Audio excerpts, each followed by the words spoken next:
Hello, thank you everyone for coming to the laundry webinar. We will be starting in 2 minutes. We're just going to let a couple more people enter our webinar. Thank you.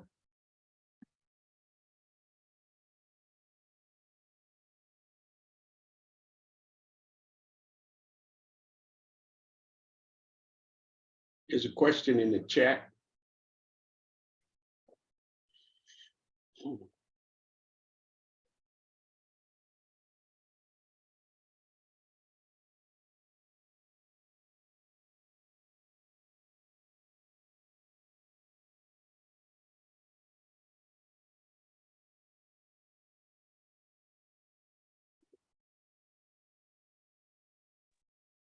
Hi, someone said they couldn't hear you, Robert.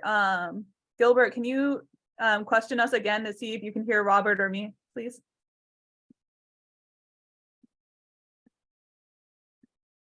Hello, hello, hello.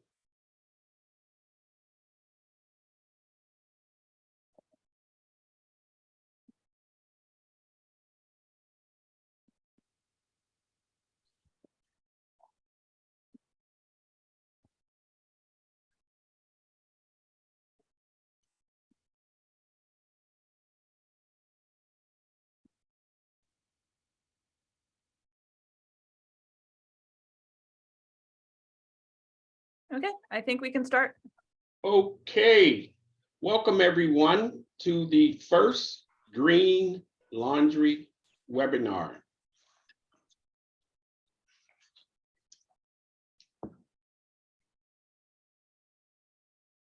The purpose of our event is to inform, connect you to programs that will help your businesses. We would like to show available innovations and future trends. The presentation is, something's blocking me here. Yes, the presentation is in presentation mode. All attendees will be muted during the presentation. Please use the chat box for comments.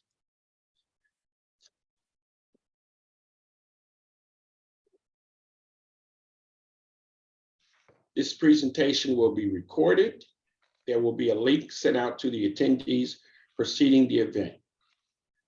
And I'd like to introduce myself. My name is Robert L. Brown Sr., and I am the MC of this event. If there are any questions, please feel free to email the speakers. Contact information was emailed to all attendees. And here is our schedule for today's events. There will be a welcoming message from our division manager, Michael Simpson. We'll discuss some innovation highlights, government assistance programs, and we will conclude with a listening session. And here's our division manager, Michael Simpson. Thank you, Robert Brown. Thank you for putting on this dynamic webinar along with your other duties. It's great to be here today.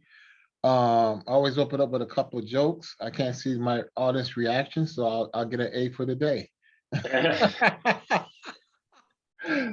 First joke, how much fun is washing clothes? Well, it's loads of fun. And what detergent do you think mermaids use?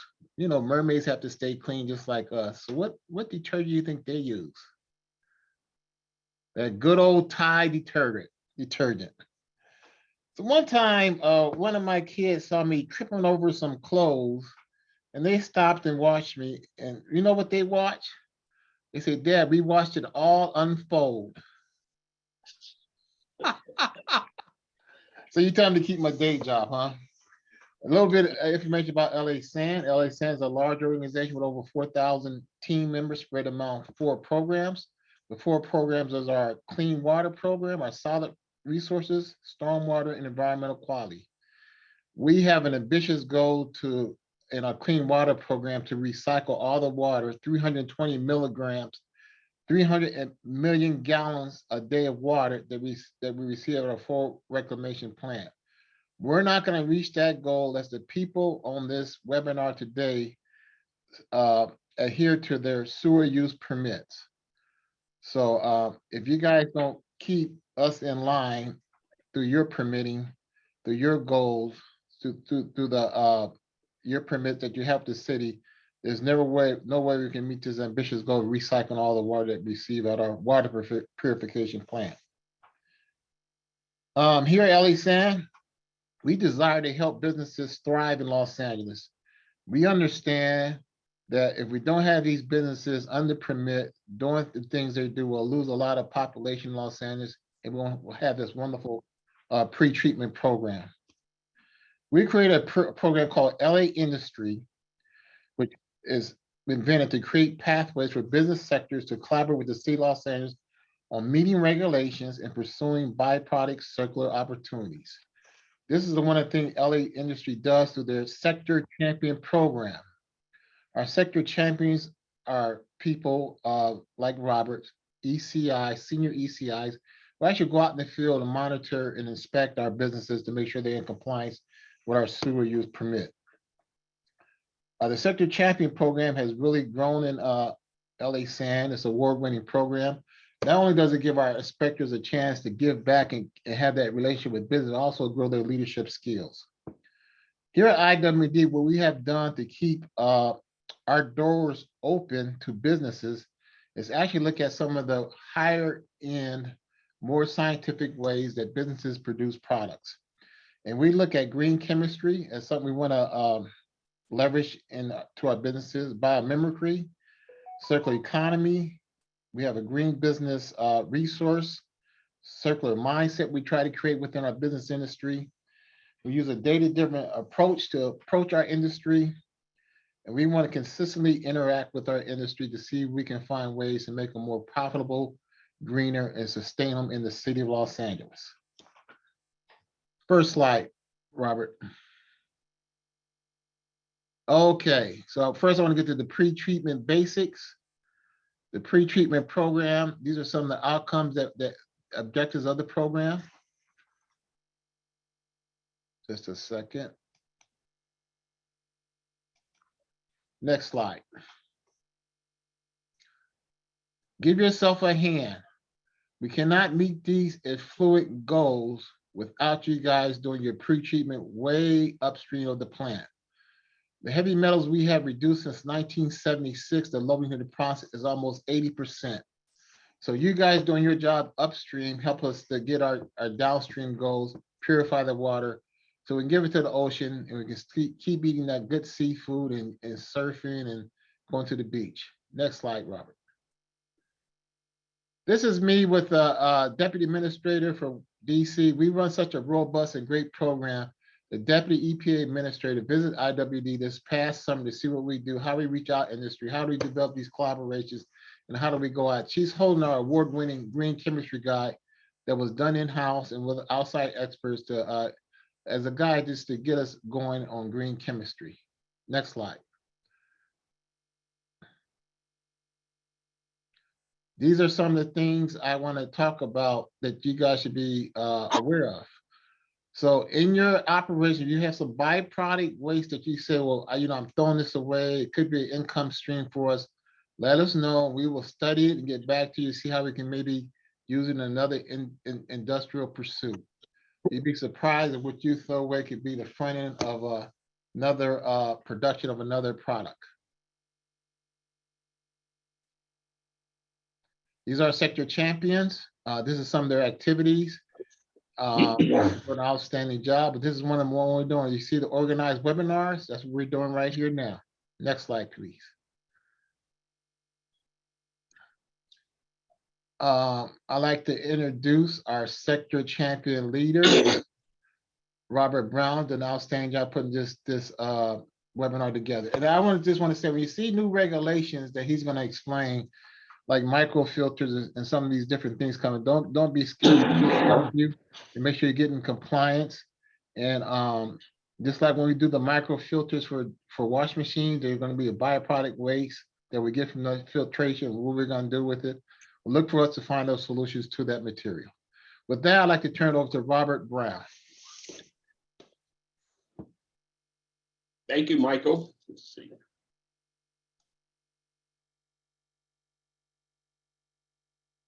Robert, you're muted. Sorry about that.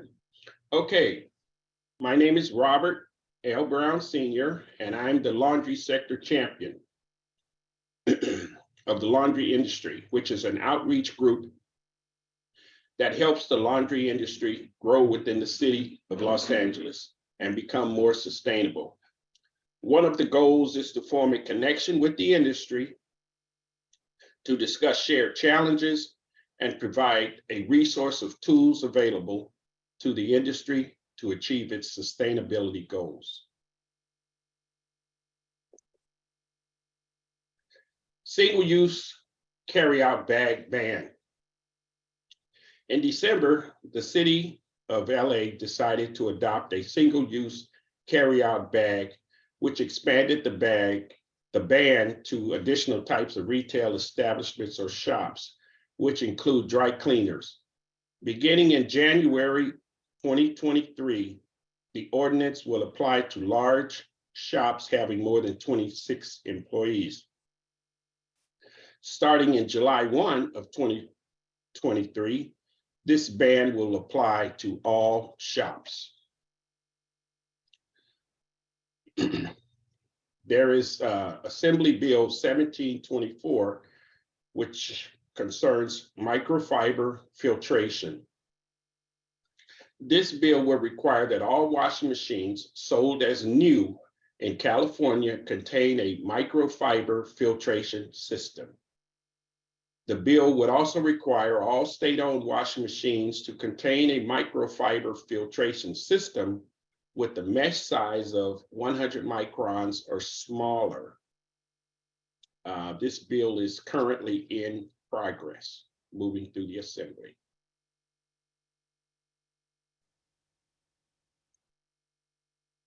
Okay, and now we would like to discuss our success story, and we're gonna start with Gene Dedick, president at Aqua Recycle.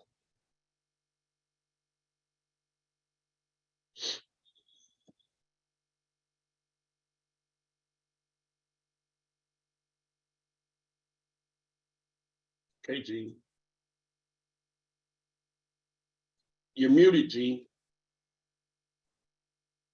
Okay, I got open. I'm not in control of my mute. Thank you so much, Robert. You're welcome. Thank you all for the opportunity here. Good afternoon. I'm Gene Dedick. I'm with Aqua Recycle.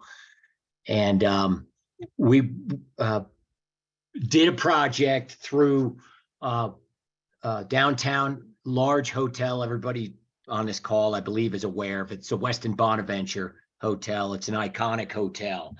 It was done through all of the authorities that handle water, including a gentleman that's on this call named Mark Gentile and many others who helped do this project. So thank you. And thank you again today, gentlemen and ladies, for letting us on this and tell our story. So we had basically the project was installation, implementation, startup, and capturing the data, benchmarking and capturing the data for laundry water and energy recycling. The slide in front of you, you see we started the system up in August of 14. It's been in operation 99 months. From the financial side, the project payback by participation from the LADWP, MWT, a bunch of affiliates. The project, the payback was 12 months. The actual payback was 6 months after we recorded the data. To date, we've saved in terms of US dollars. You can see the number, 680,000 plus. Energy savings of 246,563. This isn't including the natural gas and the steam generated from that gas that they receive from their boilers and such, their steam heating system, which is very efficient, by the way.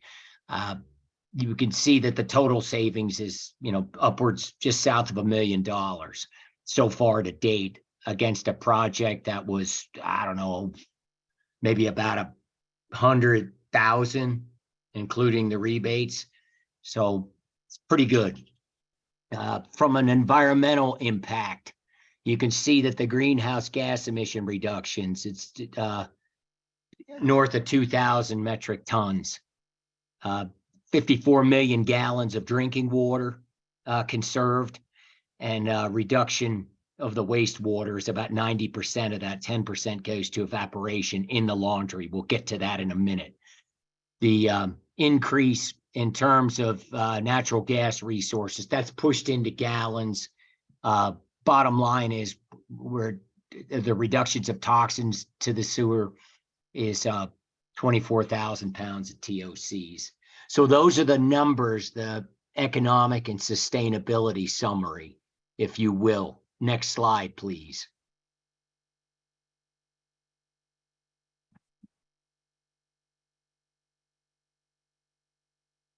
Thank you. Oops.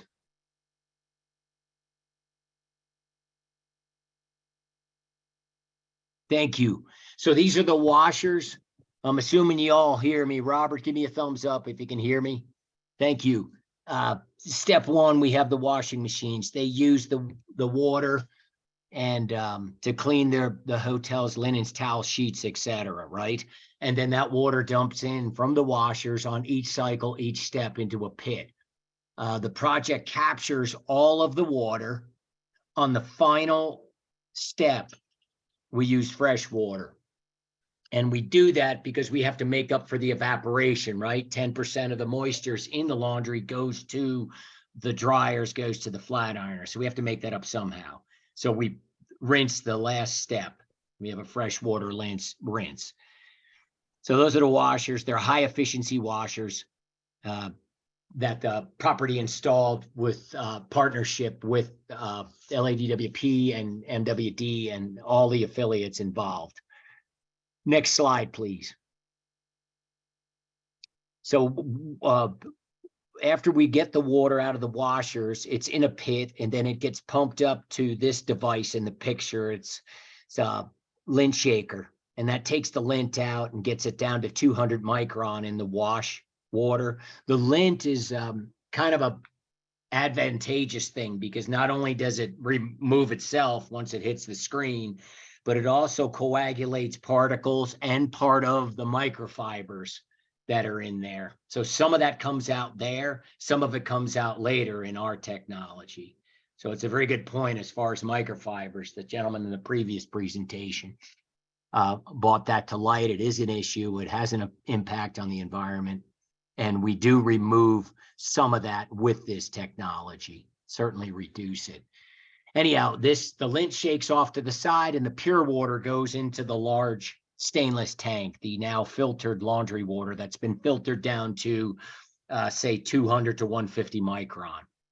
So it sits in that tank and waits to be transferred to the next part of the process.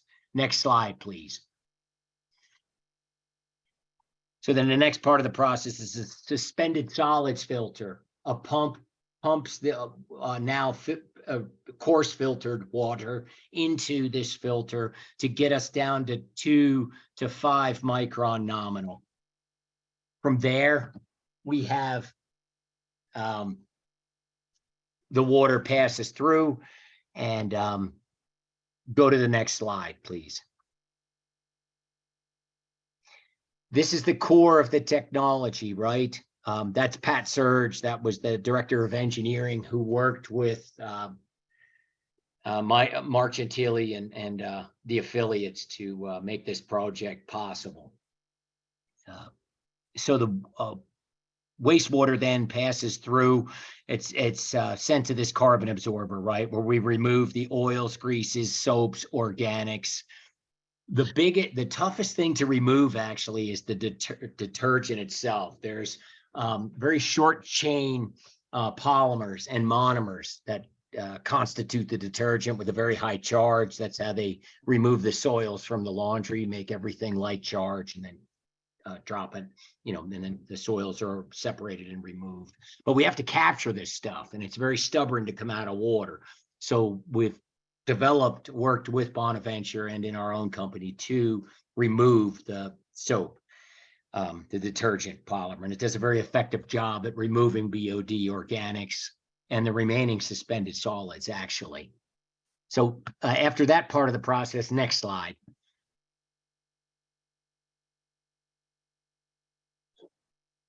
Okay, there you go. Step 5. Then we run the water through ultraviolet and activated oxygen. That's for bacteria kill, oxidize remaining organics, things of that nature. Just UV ultraviolet. Keep in mind that it kills bacteria and viruses by attrition because it alters the DNA, RNA transfer RNA within the cell. Then the cells can't reproduce, then they die. Next slide, please. So after it's done with physical insoluble separation, then organics removal, then disinfection, then it goes to this final holding tank where it's kept warm until it's needed by the washing machines. This is the final step in the recycling process. We typically get anywhere 70–80%. The system is operating per the O&M manual, and they've saved quite a bit of water, as you can see from the first slide, and quite a bit of energy as well. Keep in mind, this water is hot. The process takes about 7 to 12 minutes, depending on how fast we're going. And the only input is the fresh water on the final. It's pretty effective. We get the water and energy back all in the same shot. We get to use some of the residual alkali chemistry in the bulk recycled water itself. And then we can rinse with the fresh water at the end, where the laundry supplier adds a sour and sours down the water, so it gets to a neutral pH, so it's can be dried properly and be a good quality product coming out the back end of the washer. Next slide, please. So here's the process flow for the whole cycle that we just discussed. Number one, there's a washer down at the bottom at the 630 position, roughly. And then that water, you can see it says 120 Fahrenheit. It's coming out of the pit. Once that water dumps, that pit is represented by the wastewater pump. It then goes through the lint shaker, 200 micron filtration. Lint gets put into a stainless steel perforated basket. For removal. It just gets dumped into a Rubbermaid brute garbage can. It also makes great worm bedding if you like the largemouth bass fish. And then the next thing is the water then comes to the process pump, which pumps it through suspended solids, soap, oil, and grease, and organics. And then it goes in that UV at the same time as the final holding tank. There's also activated oxygen in the final holding tank. And then that water resides in that final holding tank until the washer calls for more water. And then the supply pump is activated. And that's the cycle. Fresh water can be added to the final holding tank and to the washing machines themselves. Since the system needs to operate by itself because everybody in the laundry is doing laundry and that they don't have time to be watching things. Well, we have remote access monitoring, and we work with the property, and we have systems all over the world where we can dial in remote troubleshoot, remote make abatement and remedial measures, and cut off maintenance issues ahead of time before they become catastrophic using the remote monitoring system. We call it AquaSmart. And that's the system. And we showed you the savings. Next slide, if there are any. That's it. Okay. That's it. That's the whole game. There's the final holding tank. And Weston Bonaventure has saved a tremendous amount of water, kept a tremendous amount of sewer, wastewater, and toxic organics from going to the wastewater stream and to the environment eventually. And they saved a tremendous amount of energy and greenhouse gas as well. kept it in check, eliminated it from being released to the atmosphere. Okay, Want to say thanks. thank you, Gene. And now we're going to discuss a few innovation highlights. We're going to hear from Brian Wallace of the Coin Laundry Association, and we're going to hear from Ken Kepper from Textile Rental Service Association. Thank you. Great. Well, thank you, Robert, and thank you, Gene. And I appreciate being able to participate in this conversation about all the different ways laundry gets processed and best practices for doing so with the attention being paid to conservation. So Gene talked about what we call an on-premise laundry application. And I'm going to be talking about the corner laundromat, and then Ken will follow me talking about the commercial laundry plants and some of the best practices for processing laundry in those environments. So my name is Brian Wallace. I serve as president and CEO of the Coin Laundry Association. So our organization represents the individual owner operators of laundromats around the country. And of course, you have thousands in Southern California that are embracing these new technologies to help reduce the amount of utilities that we use to generate clean clothes for the residents in your area.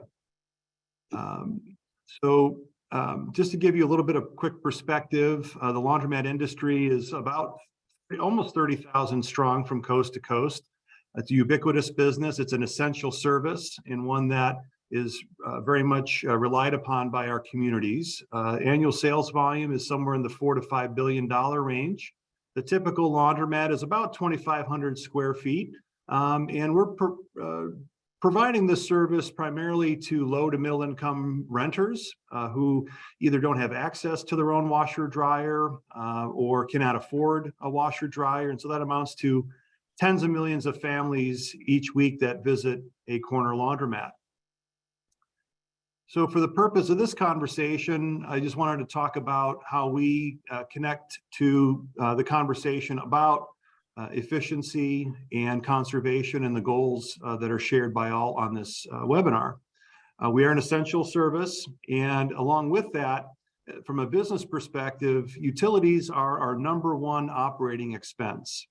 And in recent years, the typical laundromat used to spend 30 to as high as even 35% of gross sales to pay for water, sewer, gas, and electric.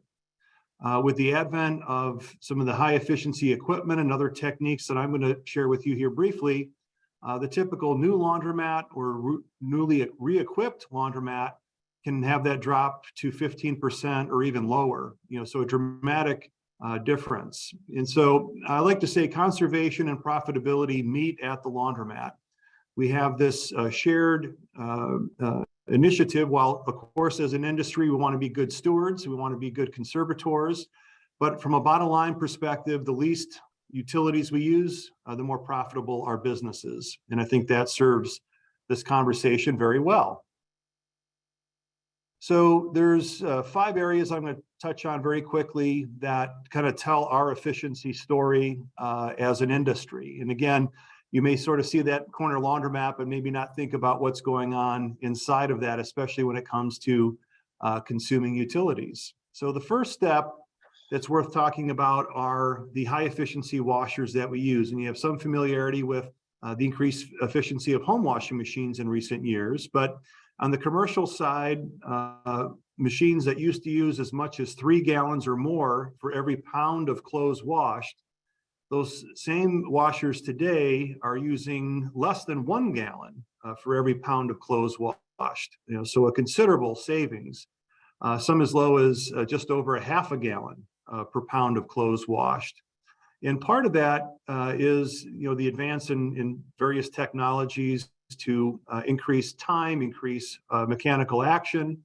One of the factors is that we use fewer baths, meaning a fill and drain, to generate a clean load of clothes. So it used to be a 5 fill and drain. Nowadays it's a 3, but we've made up for that in other parts of the technology to make sure that those clothes get clean. There's a much more attention paid to temperature control, as well as using the most modern inverter drive motors that really cut down on electricity usage.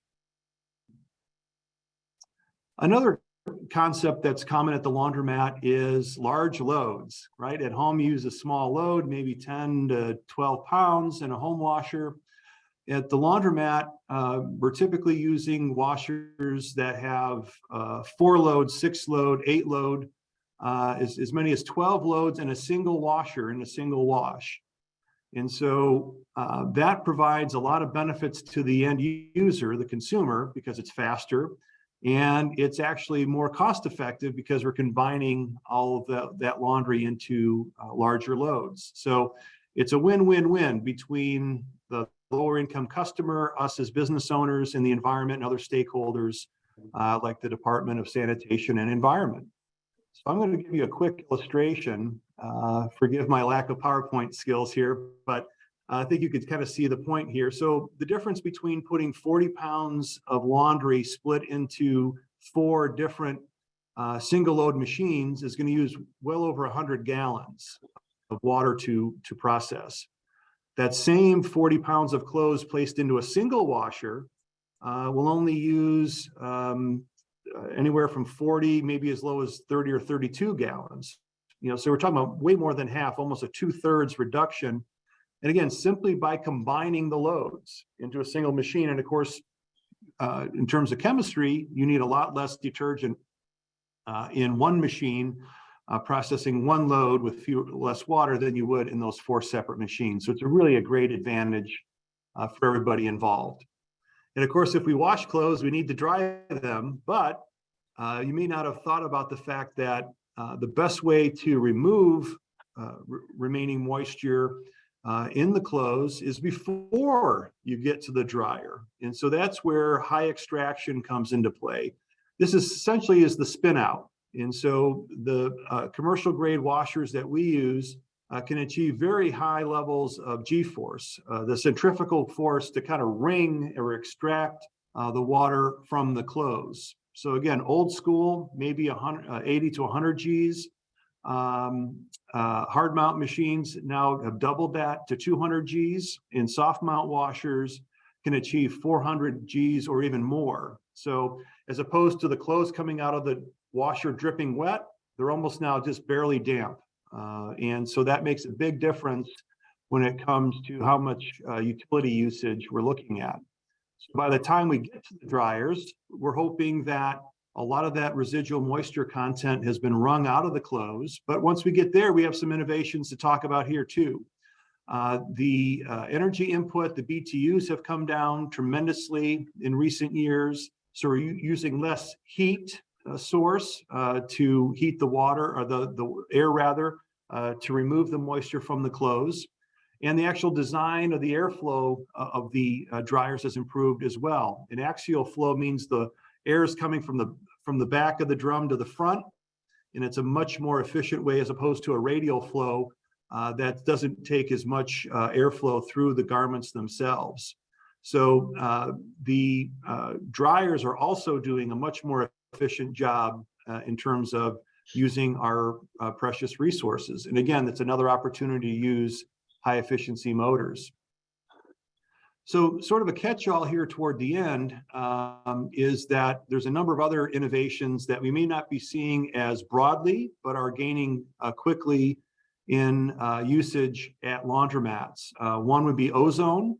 You've heard the term ozone. Ozone is a way to disinfect and can add a lot of efficiency to washers, and particularly in the ability to use cold water washing, which of course reduces the gas consumption. There have been tremendous gains in the efficiency when it comes to water heaters, even some tankless water heaters being utilized at laundromats. So less of that sort of bottom-up heating of a tank like you have at home, but more efficient use of that hot water that we need. One thing is true at home, and certainly at the laundromat, people use way too much soap. And so we are seeing more and more use of auto injection, which is commonplace in the type of installations like Gene described.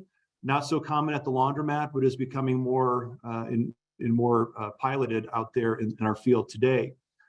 We need to heat our buildings. We need to light up the laundry. So using LEDs, using advancements in HVAC, vending detergents that are formulated for high efficiency. These are all ways that the corner laundromat is doing its part to make sure that we're using the least amount of utilities possible to process those millions of loads of laundry each and every week. So there are greener laundry solutions at the laundromat, and this is a way to take care of those personal loads of laundry in a way that meets our goals together. And we're excited to always talk more about how the laundromat is providing those efficiencies.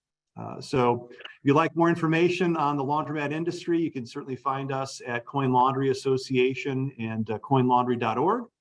And as I previewed a moment ago, we also have another expert here, Ken Kepper, who's going to talk a little bit more about the commercial and industrial laundry segment and all the innovations that are pushing the green momentum forward in those settings.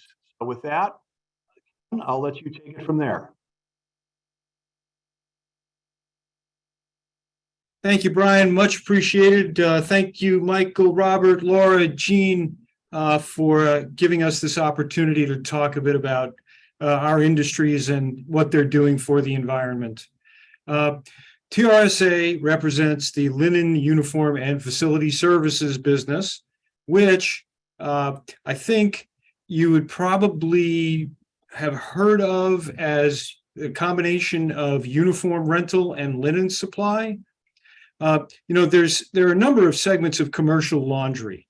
Brian's group represents coin operated. We also have other associations that represent dry cleaning. The linen supply and industrial laundry sector is TRSA's constituency. And the best way to think about really what this industry does is supply, launder, and maintain textiles for other businesses. It's the B2B segment of professional laundering. And that very often includes renting textile items owned by the Linen, Uniform, and Facility Services Company and providing the laundry service with a fee, pickup, delivery. We have large number of trucks on the road. If you start to learn some of the brand names that are out there in Linen, Uniform, and Facility Services, you will see their trucks all the time. So the government classifies us, our constituency, in the same categories as those other commercial laundry businesses. The reason we like Linen, Uniform, and Facility Services to describe what the industry does is that those linens and uniforms are the two primary products. Table linen for restaurants, bed and bath linen for healthcare and hospitality, uniforms for most every industry, and facility services, which are textiles that are used largely for keeping things clean in a building, things like mats and mops and towels. So TRSA has been around since 1912. We are an advocacy group based in the Washington, D.C. area. We see our primary function as promoting the economic and environmental benefits of using reusable textiles in business. And most of our activity is focused on increasing the industry's productivity, sustainability, safety, and professionalism. So the TRSA members, about 200 companies that are effectively laundries, providing laundry service, 1,500 facilities. And we have supplier partner companies that provide them with the equipment and supplies that they need.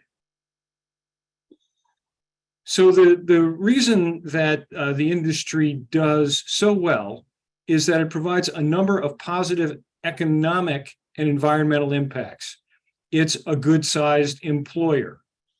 It serves enough businesses that need, say, uniforms and garments that would not be able to do so as economically if they did not outsource.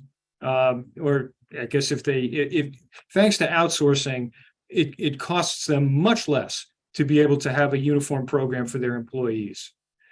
The environmental stewardship portion of this chart is showing the efficiencies in water and energy that are achieved by our industry's processes.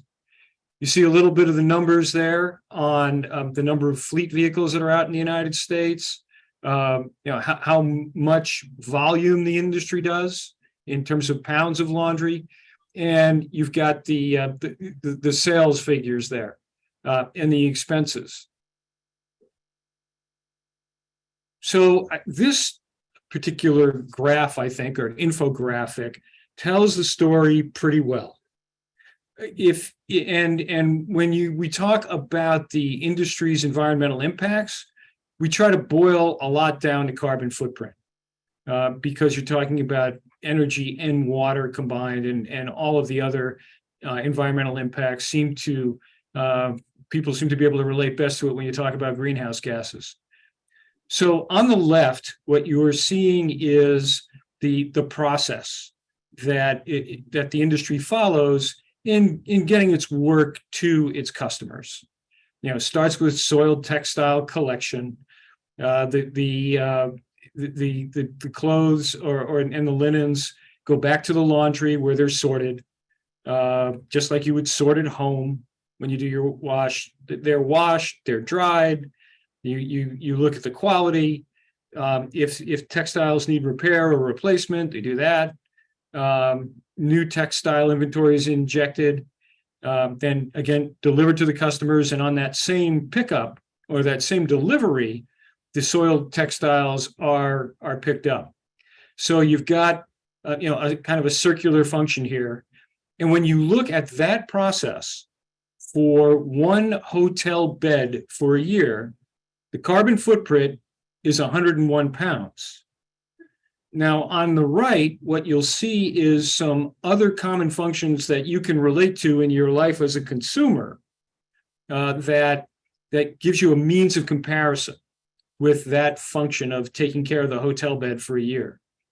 So 101, roughly 100 pounds of CO2 for that hotel bed to be cared for by an outsourced laundry. Roughly 6 times as much power is needed 6 times as much of a carbon footprint is created to run a 90 centimeter TV for 6.5 hours a day for a year. So that's a pretty good TV watcher, but so you get the idea of that.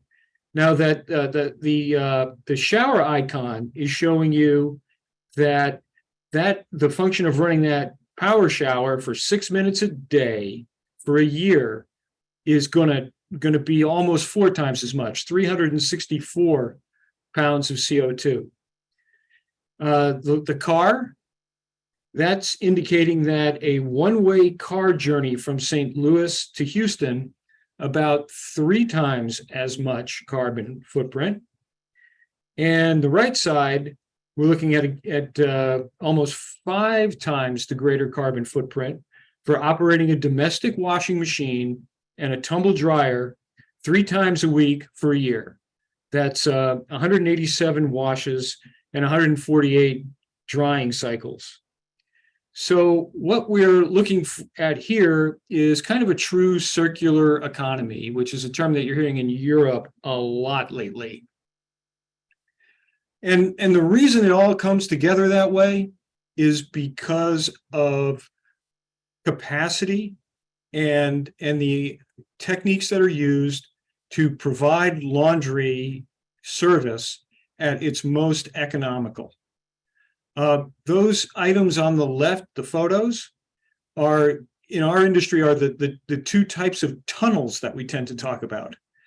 On the top left, you've got a tunnel washer, and some of those tunnel washers bigger than a bus, just incredibly high capacity. Now, Brian went through a lot of processes that coin-operated laundries perform with great efficiency. When you look at what the linen, uniform, and facility services business does, we, by some of the best estimates I've seen, those other industries are doing probably less than half the volume. That would be coin-operated laundry and dry cleaning separately. We're probably doing less than half the volume of what the linen and uniform companies do. And like almost any process that you know of, if you're going to do it in greater bulk, you're going to be more efficient in the use of resources. So we're seeing incredibly low numbers coming out of gallons per pound of water used by tunnel washers. Definitely less than 1 gallon per pound is becoming pretty commonplace. That tunnel on the lower left, that is a tunnel finisher for uniforms. You can see the pants going through. Many of the TRSA members who wash industrial uniforms don't even dry the pants or the shirts that they wash. All they need to do is extract them, and then in the process of taking the wrinkles out, which is what this tunnel finisher is for, they get plenty dry. So when you think about washing machines, you think about top loader, side loader. They've got those in linen and uniform services, but they're extremely large. And tunnels are really becoming the ultimate way to conserve water and control utilities. So here's a look at kind of the fundamentals of what mass production can do in terms of how detergent is used. So, you when you're doing your wash at home, you think, okay, here's the chemistry that I have. It's a liquid, it's a powder, but it's one that you use for everything that you wash at home. Not so when you're talking about linen and uniform services. And when in linen and uniform services, the term that's used is wash formula, which means that these machines can be set to vary 4 factors known as the wash pie: mechanical action, chemical action, temperature, and time. So if you were to say go, and I don't know that you could say that 25% is used for each of those 4 resources in any wash formula, but we do know that if you use a tunnel washer, you're probably going to see more use of temperature and more use of mechanical action and less use of chemical action and time because of the way that those machines are engineered. And we also have seen the emergence of low temperature formulas that provide better cleanliness in some cases with more chemical action, less temperature, and about what you might expect, about 25% each of the time in the mechanical action. So the kind of beauty or magic in the laundry process on such a grand scale is the ability to wash so many different types of textiles from so many different types of fabrics that a custom formula can be developed for them. And that has a great deal to do with the water saving and the energy saving. So TRSA has begun to certify linen and uniform operations for sustainability. It's called Clean Green Certification. And there are kind of 3 fundamental functions in the certification. One of them is to ensure that certain thresholds based on the size of the laundry for water and energy use per pound of laundry produced are not exceeded. That's one factor in the certification. Another one is that the laundry uses a variety of best practices that are known to ensure conservation of resources. I'll get into those in a second. And of course, this is all verified through on-site inspection. The ASTM International, one of the leading standard-setting organizations in the world, has adopted this clean green standard as their own. So there's a third-party verification of what TRSA has done here. And there's the URL if you ever want to take a look at the details on some of this. That's trsa.org/clean-green. So the best practices that I was telling you about a second ago, they are really aimed largely at resource recovery. However, there are other factors too, such as controlling the discharge that goes to publicly owned treatment works. Let's get into a little bit of detail about some of these. We talk about boiler heat recovery. What you're thinking about there is what's largely called known as a stack economizer that captures the lost or waste heat from the boiler's hot stack. And that heat can then be used to go back into the wash process. You also have direct fire hot water heating, and that means that there's no boiler. Brian mentioned that those are starting to get picked up in coin-operated laundries as well. As energy auditing, I think that goes kind of without saying. An energy expert comes in and makes sure that the processes are good. Energy efficient lighting or skylights, really what we're looking for there is to see that those types are providing more than 50% of the laundry's lighting. They'll get credit for that. Fleet vehicle route optimization means maximizing the efficiency of routes that to minimize fuel usage and emissions. Low temperature detergents, we covered that.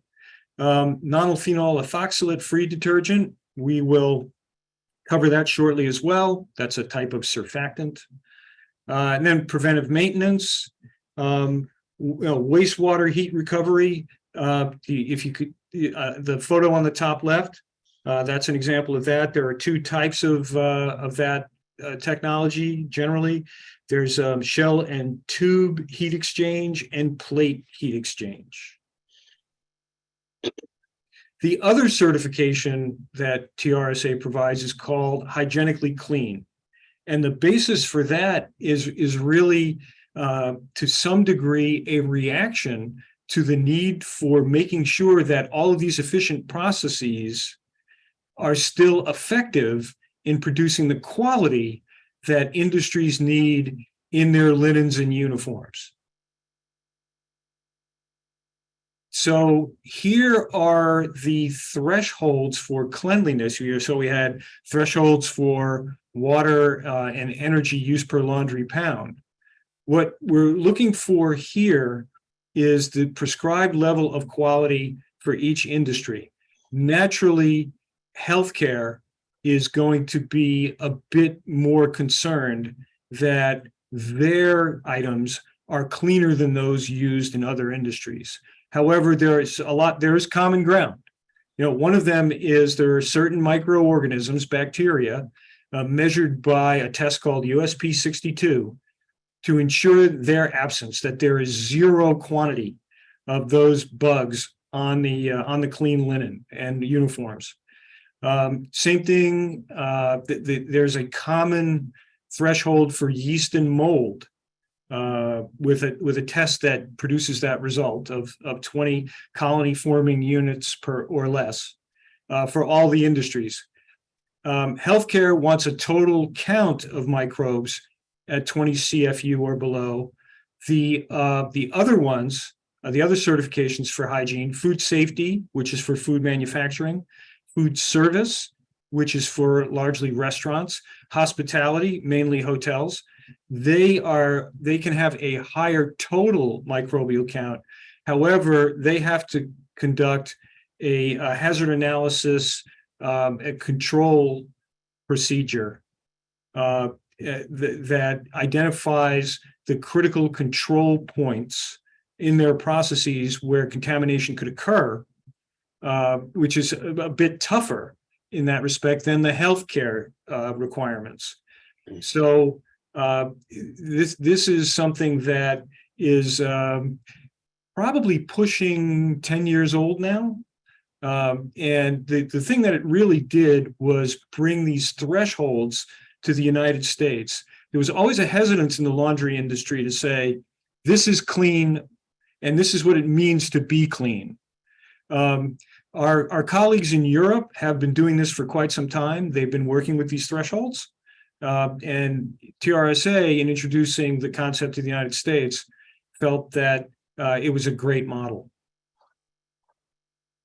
So one of the great advantages of outsourcing is that workers don't have to take their uniforms home.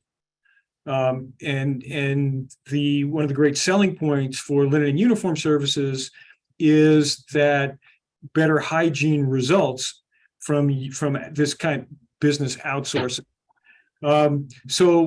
Linen and uniform service washing machines do attain higher temperatures than home washers can. That's a really important factor for healthcare. Although the industry is making up good ground by using lower temperature formulas. Home washing, definitely more likely to use lower water temperature. Most people are using cooler water now in washing at home than they were before. You've also got to give employees instruction if they wash at home about how they should be doing their wash, regarding their work clothes. That's uncertain. You don't know that they're going to follow the rules. And also, we have seen studies done that show bacterial contamination on washing machines in people's homes, and that contributing to some contamination within the healthcare facilities. So you really have two things going on with home washing. You have the contamination that occurs in the workplace being brought to the home, and then potentially you have whatever contamination occurs outside the workplace being brought into the healthcare facility. So big selling point for outsourcing healthcare laundry. So TRSA has a history of working with EPA to self-regulate discharges. Close to the turn of the century, right as we were moving into the 2000s, EPA had proposed specific rules to govern laundry discharges from, largely they were concerned about solvents from shop towels, something in the industrial sector.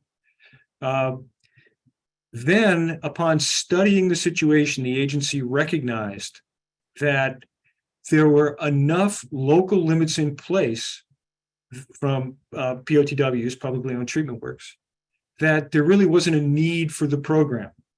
So they withdrew the program. It was the first time in the history of their industrial effluence guideline program that they had pulled back a proposed regulation for an industry. And last I checked, that has never happened again. TRSA was also involved in the Safer Detergents Stewardship Initiative. And here we start to focus on surfactants. Those are the compounds that break down quickly to non-polluting compounds in wash formulas. So we became a champion in that effort. And then more recently, I mentioned nonylphenol ethoxylate previously. There's been a big move to pull NPE out of all detergents. Our industry was a user. Now it is almost completely eliminated from our industry. We're looking at numbers when we survey that 99% are using non-NPE surfactants. Now here is something that I got to give Laura credit for bringing to my attention, because it's something that I can bring to our chemical suppliers' attention. This is a newer program called Safer Choice that the EPA has done. And I got to go back to my wash pie type fundamentals here to explain this. So when you're looking at the chemistry in a wash formula, you're looking for the most part of three functions. One of them is to aid in cleaning by reducing the surface tension in the water. That is what a surfactant does. Another one is to dissolve or suspend materials. So the chemistry does that. It's got to get them basically perform that process. That's what we would call a solvent. Another one is to just reduce the water hardness so everything works. Those are called chelating agents. These are functional classes of chemicals, and they have various toxicological and environmental fate characteristics. So what Safer Choice does is review formulation ingredients on the key characteristics of concern within each of those classics. So then what happens is they give formulators the opportunity to use the ingredients that they have recognized as providing the lowest hazard for each of those functions, while still formulating high-performing products. So thank you for bringing this to my attention, Laura. When I went and did this search engine that's available here, what I did was put in business and then look for the laundry under those 4 possible product categories. And I found 2 of the 7 TRSA supplier members who provide wash chemicals were using or were able to get on that list. And those were, if you're keeping score, Spartan Chemical and Diamond Chemical. So it will be one of my tasks as the Director of Industry Outreach at TRSA to go to the other 5 and get them to tell me what their role in Safer Choice is. So TRSA is an advocacy organization and exists to promote and protect linen, uniform, and facility services. And these 2 issues are kind of like the next frontiers for us. Actually, we're on these frontiers. How we contend with this is with these kinds of upstream and downstream strategies.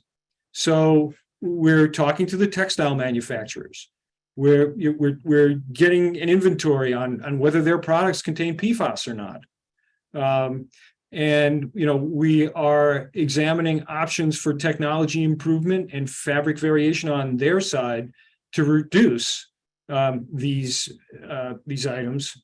And we do have a PFAS task force that's providing compliance-related information to laundry operators. The downstream part is informing the laundries. We do presentations and webinars.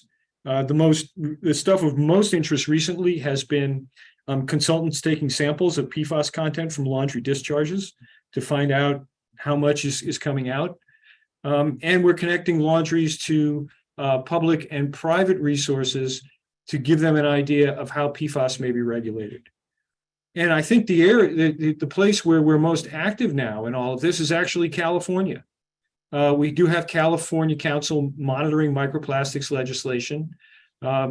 Previously, there were 3 bills that looked at industrial dischargers, of which our industry is one, and those bills were all withdrawn.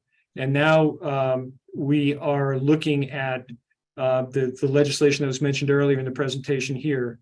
The most important part for I think that needs to be recognized is, our industry does a lot of volume, but it doesn't do nearly as much volume as home washing does.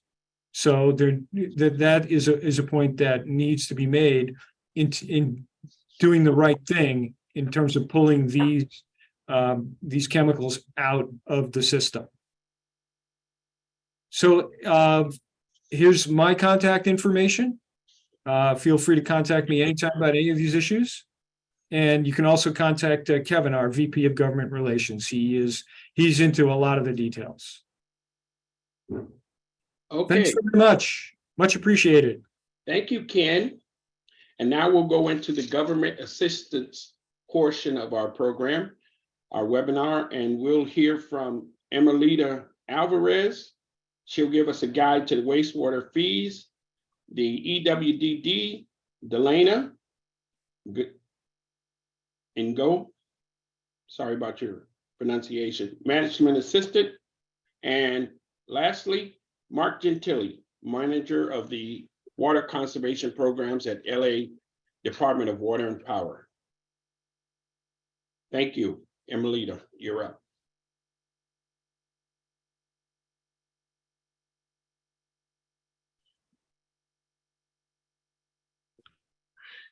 Okay, can everyone see my my PowerPoint? Yes. Okay, so good afternoon, everyone. My name is Emelita Alvarez. I'm with the billing section of the Industrial Waste Management Division, and I am here to give a brief overview of the industrial waste billing about the fees that are assessed to your facilities account. Here we have a flyer, which is called the Guide to Industrial Wastewater Fees for Commercial and Industrial Users. That is similar to what I have to present today. So if you want a copy, please give us a call and we'll provide you one. So the industrial waste billing is included in the Los Angeles Municipal Code in the section 6430, which we call the Industrial Waste Ordinance. And the fees and charges, it states the purpose of the fees, which is to recover the city's cost that is associated with the discharge of the wastewater to the treatment plants. So what fees are included in the cost recovery? We have here the list, and I will be discussing briefly some of them in the next few slides. So when you apply for a permit, a $616 application fee is collected at the time the application is submitted and is non-refundable. Fee will include the review of the permit application. This may include the review of the facility blueprints or operation processes with regard to the disposal of the industrial wastewater, and also all the other permit processing work. And then we have the inspection and control fee. This is based on the classification of the facility as determined by the inspectors on their visits. So industrial users are classified depending on the nature of their operations. So changes in operations may change your inspection and control classification. And the fees will pay for permitting the IU, inspection of the IU, and all the other tasks and management of the active permit. So currently, the laundries are classified either IPO1 or IPO3 with these corresponding inspection and control fees. So these are the list of our laundry industrial classes. We have the self-service laundry, which is classified as with an inspection and control fee of IPO1. And then we have the linen and general laundries, plus the towel and uniform laundries, and they are classified as IPO3. You may also be charged a significant industrial user fee. The SIU is a classification for the IUs as required by the Code of Federal Regulations, or IUs with a significant amount of wastewater discharge. So the fee will pay for the increased level of services, which are these ones here, similar to the inspection and control fee, but maybe more like higher level. And this here, we have the corresponding fees for each grouping.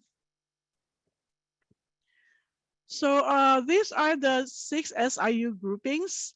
The first 3 categories are for federally regulated pollutants. And the last 3, they are for a significant amount of wastewater discharge. So at this time, we do have 9 industrial users that are classified as laundries. and are also classified as a significant industrial users because of their significant amount of discharge. And again, you may also be assessed a quality surcharge fee. If your discharge has a BOD or biological oxygen demand and suspended solids that are higher than domestic strength of BOD and SS, which is 265 for BOD and 275 milligrams per liter for suspended solids. So the fee collected will pay for the removal of the increased wastewater strength. So here we have the formula for the calculation of the quality surcharge fee. And these, the BOD and SS for the calculation of the QSF will depend on the type of their QSF. So if it's a no surcharge, then they don't pay a quality surcharge fee. If it's a non-SMR, it will be based on the industry-wide average value of BOD and SS. And then if it's in the self-monitoring program or the zero-based self-monitoring program, then the values are from the average lab results. So here we have the values, industry-wide average values of BOD and SS. This is for the laundries, linen and general, and this is for the laundries, towel and uniform. To give you an example, for an industrial laundry with this much flow, 95,464 gallons per day, and the lab resulting BOD and SS of this much, our current BOD rates and SS rates are 60 cents, about 60 cents. The calculated quarterly quality surcharge fee will be about 68,000. So in the invoice, you will find, in addition to the quality surcharge fee, because the wastewater discharge is between 40,000 and 250,000, yeah, there is an additional SIU fee, and of course the inspection control fee of class 3, which is $317. And then on top, you will find the values that were used to calculate your quality surcharge fees. I mentioned earlier about the self-monitoring programs. So permittees that are discharging 40,000 gallons per day or more, they are assigned to the surcharge self-monitoring program. But a permittee may apply to be in the surcharge self-monitoring program, and then their billing will be based on the lab's certified results of the BOD and SS. But the permittee will also be assigned to surcharge self-monitoring requirements. Similarly, with the zero-based surcharge monitoring program, the permittee who would want to apply for this, they would have to demonstrate that the strength of their industrial wastewater discharge has below domestic strength for the BOD and SS. And also the permittee will, they are requested to install a sampling facility, and they will also be assigned to surcharge self-monitoring requirements. So right now we have 11 LIUs that are under the self-monitoring program. And that's it. And again, if you want a copy of the flyer, or if you have any questions, you can give me a call at IWMD. Thank you. Thank you, Emerlita. And now we'll have Delina. Good afternoon, everyone. And I believe Laura is going to be helping me out with the slides today. Okay, let's just make sure this is up.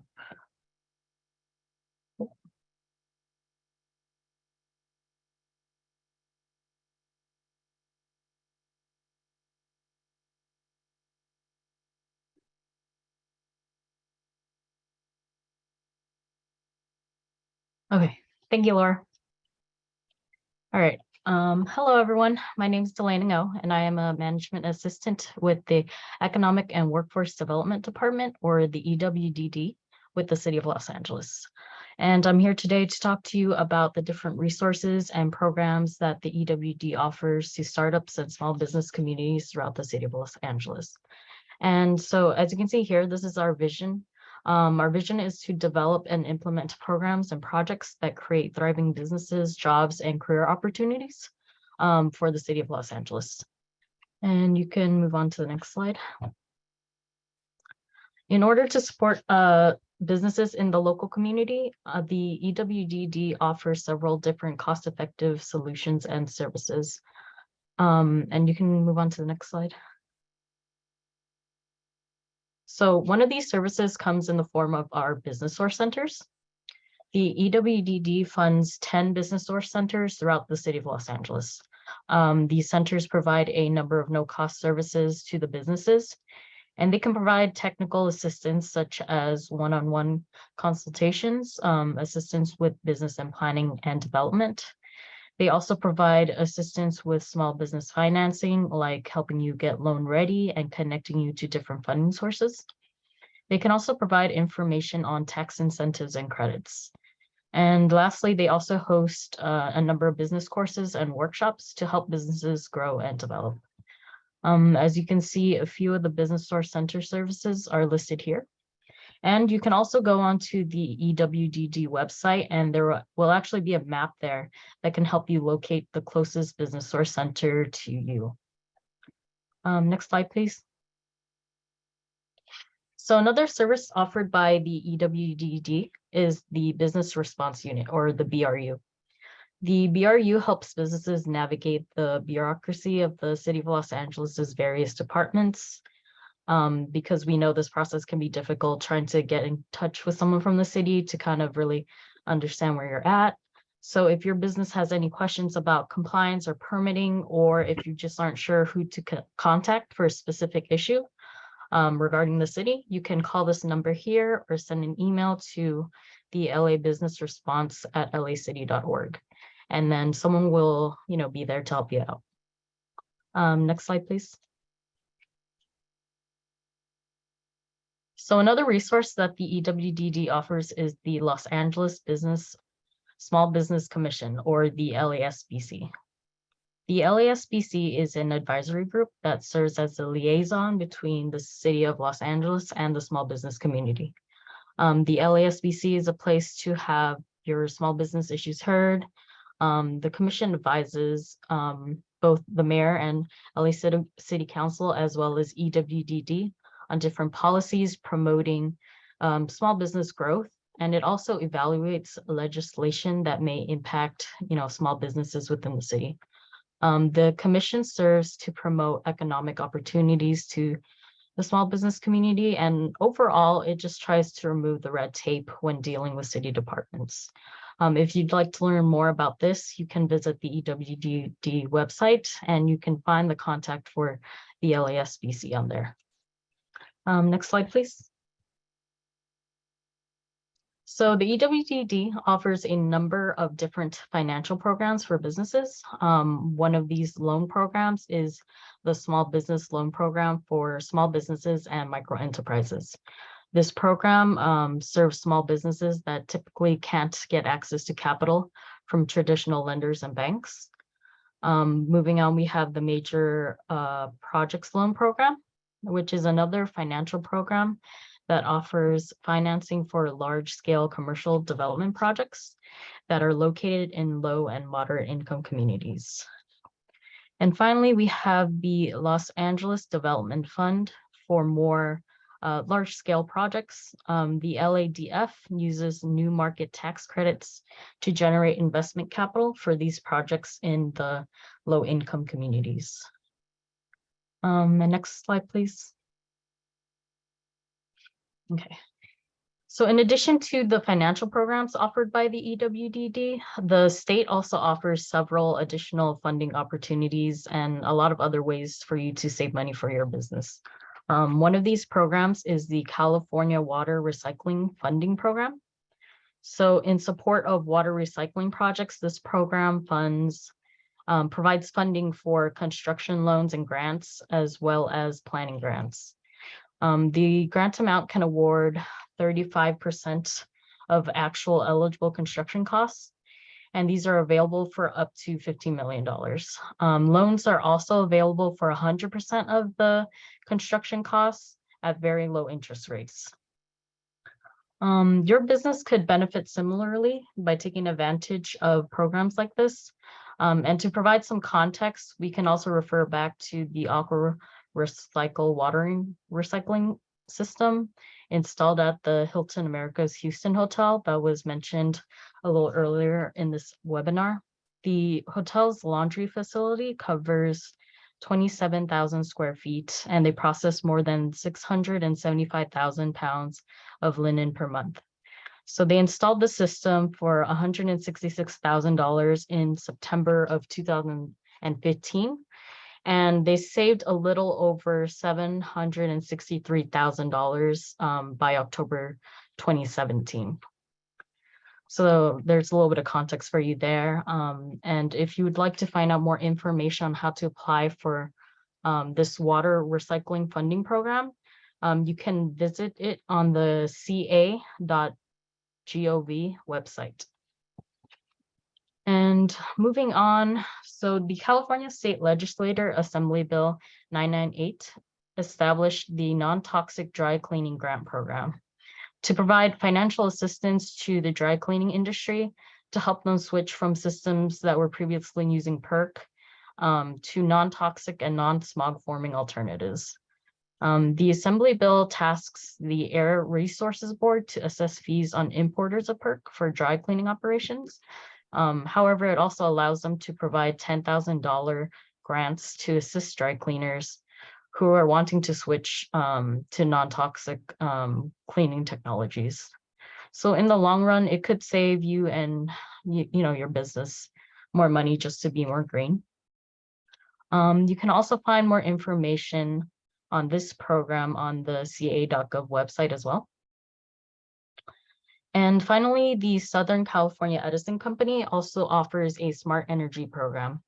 Your business can save money and energy simply by installing a programmable thermostat. And if you sign up with this program through SCE, you can actually receive a one-time $75 rebate.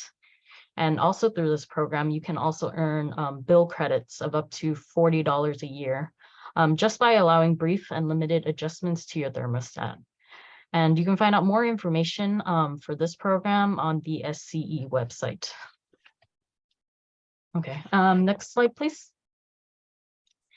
Moving on, the EWDD provides financial support to early stage businesses through our cohorts-based incubator programs. The incubators provide a platform to support businesses during their development and growth. And they can provide things like mentoring, free office space, and other resources. You can move on to the next slide, please. Okay. So the city of LA funds a number of different incubators, and each of these incubators kind of serve and cater to different types of industries. The Los Angeles Clean Tech Incubator, or LACI as we call it, focuses on helping clean tech companies. Grid 110 is an accelerator-like program based in downtown Los Angeles, and they help startups in the areas of downtown LA, South LA, and other underserved areas in the LA region. And finally, we have Sabio that operates the Reboot LA Technology Accelerator Program. And this they serve early stage entrepreneurs who have faced unemployment barriers due to their record in the criminal justice system. And you can move on to the next slide, please. So our workforce development division within EWDD is an equitable training system that develops and places skilled workers into quality, good paying jobs, and thus building a stronger business employer type of economy. You can move on to the next slide. So the EWDD funds 17 workforce centers throughout the city of Los Angeles. These centers help individuals get job ready. They provide job training, employment services to businesses, and a lot of other free services to struggling or disadvantaged Angelenos as well. So listed here are some of the services that are offered by the workforce centers. And once again, you can also visit the EWD website, and on there you can find a map that will help you locate the closest workforce center to you. And you can move on to the next slide. So in addition to these current programs, the EWDD will be deploying over $62 million in new programs and services to help small businesses recover in the aftermath of the COVID-19 pandemic. And you can move on to the next slide. So one of these upcoming programs is the Legacy Business Recovery Program.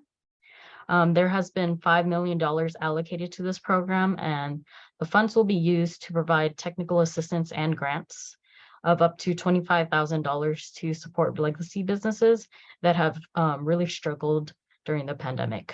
And for this program, we will also be conducting targeted outreach to ensure equitable access of this funding for legacy business owners who have previously faced language or technology barriers. And you can move on to the final slide. So this concludes an overview of the EWD programs and services. If you have any questions about any of the programs talked about here today, you can visit the EWD website listed here, or you can send an email to this address to learn more. All right, thank you.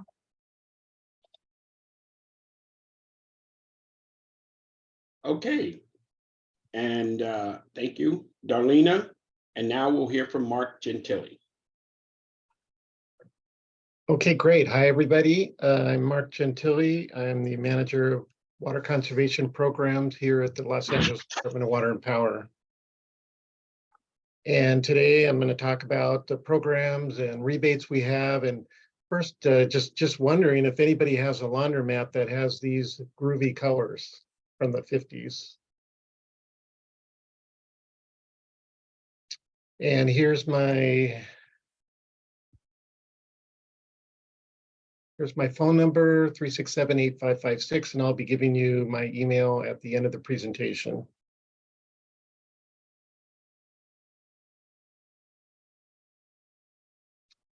Okay, so today I want to cover rebates for top loaders, or the larger poundage front loading washers that you have in laundromats.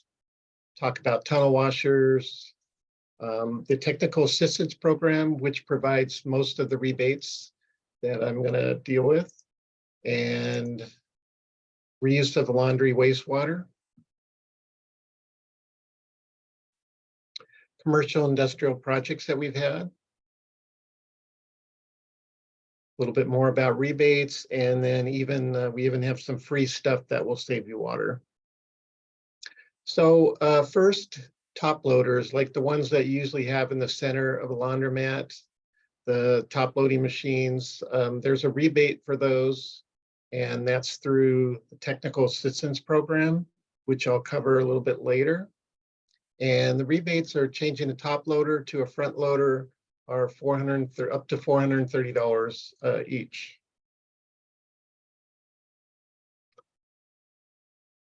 Again, for the larger front loading washers that you have, 30 pounds and higher, we have rebates also through the technical assistance program. And these are based on the water consumption factor.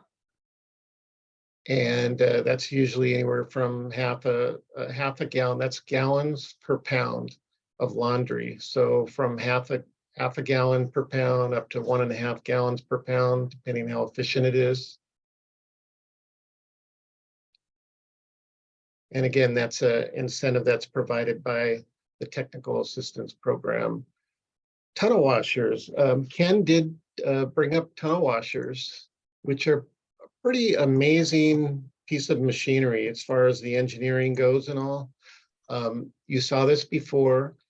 Tunnel washer has that front chute where you add all the laundry, and you can do, some of them do up to 1,500 pounds in one load. So it goes into the chute and then goes through these different pockets, they call them, where different functions of the laundry are done, like a pre-wash, regular wash, rinses, that kind of thing. So here's the 2 tunnel washers here.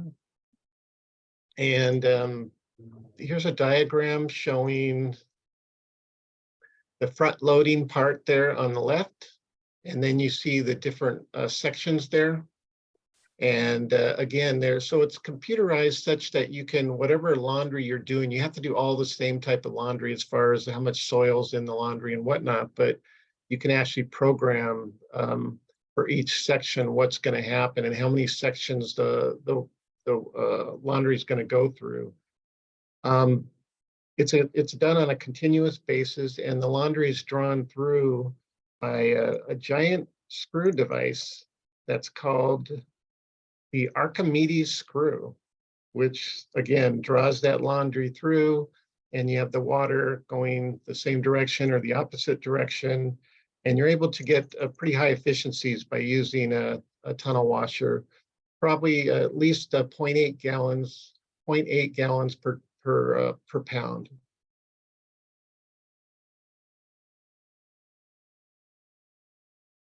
And the rebate would be the same thing. It's based on the gallons per pound that is done. And that goes through the technical assistance program, which I want to cover now. Technical assistance program is for custom projects that customers do in LA. The types of projects that you'll see recycling projects, you'll see cooling tower projects, water upgrade projects. You'll see tunnel washers, clothes washer upgrades.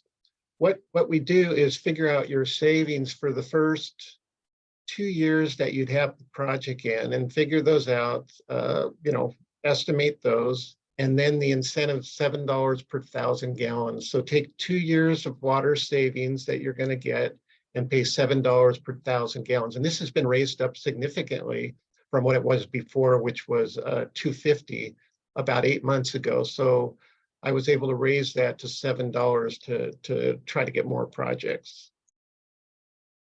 And there's my phone number again and my email, mark.gentili@ladwp.com. You'll see again at the end. You can download an application at ladwp.com/TAP, short for Technical Assistance Program. Okay, so a couple of projects that were done, concerning laundries. And the first one, it's no secret now, this is the Bonaventure, which Gene Diedick mentioned. He went over in great detail, so I won't go over it too much more. The Bonaventure put in that system, the Aqua Recycle system, which is centered around the activated carbon filter that you saw, and you'll see it again in a second. We paid a rebate of $63,000 for that. We saw savings of about 9.1 million gallons per year. And on their bill at that time, when it was put in, they were saving about $120,000 per year in water savings. And that doesn't include, I think Gene mentioned, gas savings and sewer savings. So the payback was 6 months. Great project. Again, just to review it, in case you didn't get it the first time, lint shaker is how it started. And the wastewater went through the lint shaker, then it went into a suspended solids filter.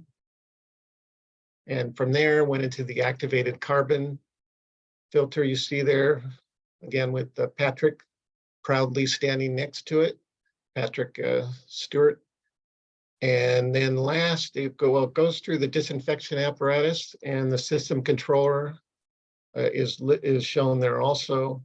And then, of course, it goes into the holding tank that Gene showed before until it can be used.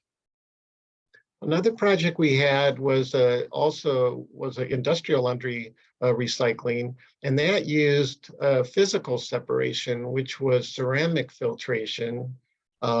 Where basically the wastewater is forced through ceramic rods, and it's actually physically cleans the water enough to where it can be reused.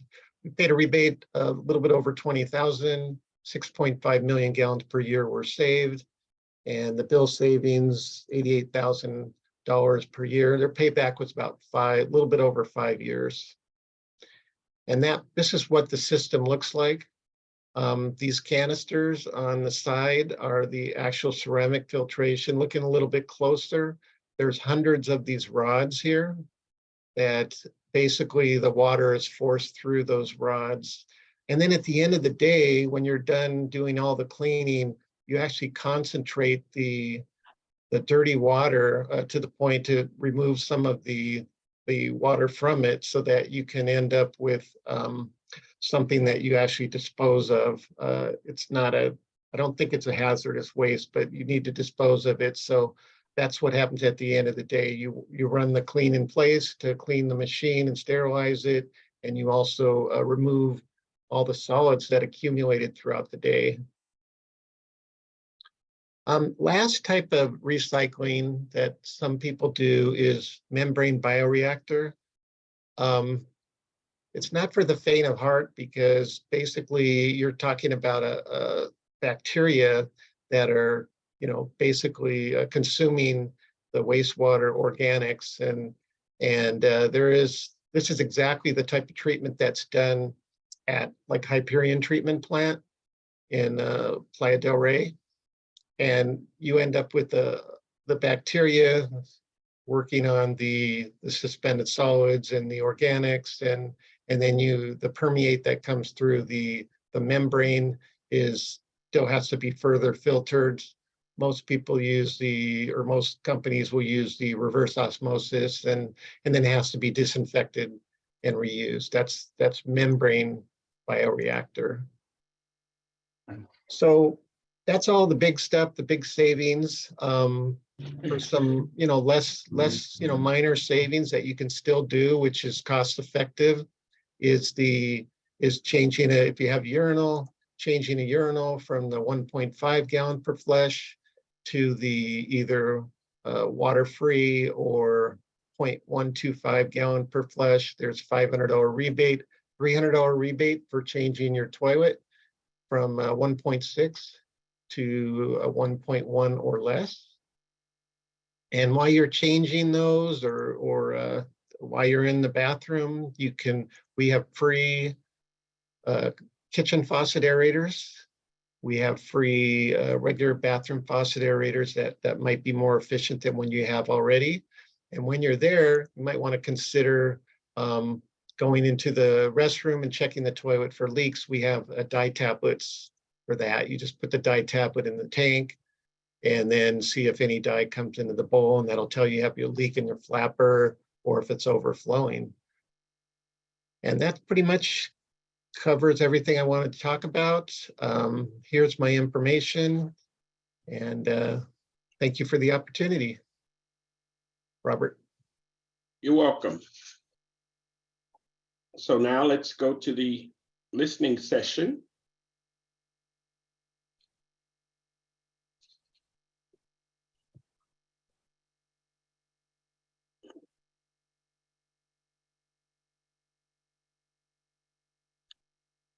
Okay.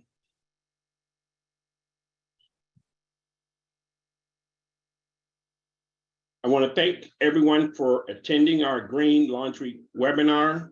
We're officially finished with our presentation portion, and we will now be moving on to the listening session. This is a conversation that allows you, the laundry sector, to raise concerns and goals to the City of Los Angeles. Please type in the chat your thoughts and opinions, and we will highlight key points until the end of the webinar.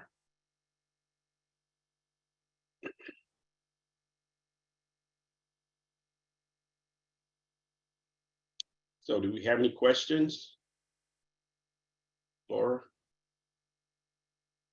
Not yet. Okay, there was one earlier about the plastic bags. They had a question about the plastic bag in the garment for the dry cleaner. Lyle.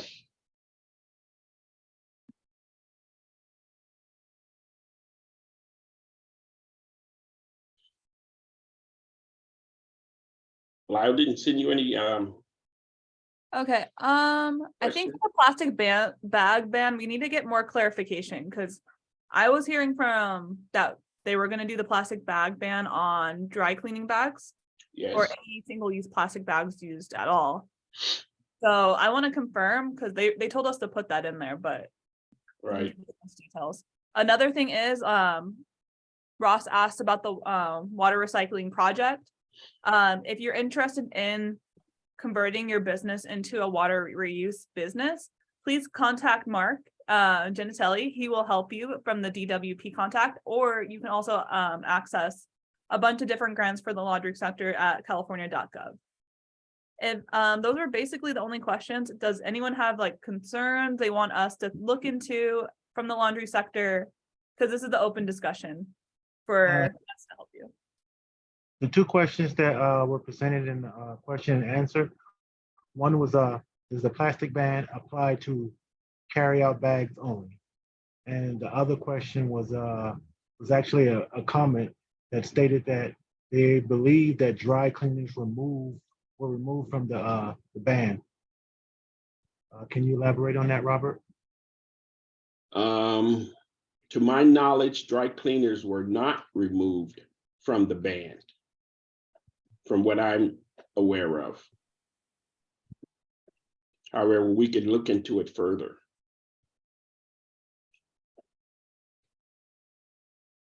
Okay, well, if no one has any more questions, we're gonna stay on until 12:45 and we will end the session.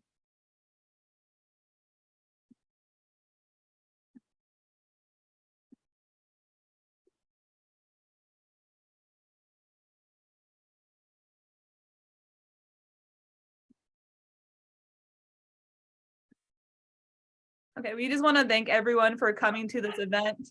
If you guys have any concerns later on, please reach out to us. Robert Brown, his email is on there. He is in charge of our laundry sector to really help the business.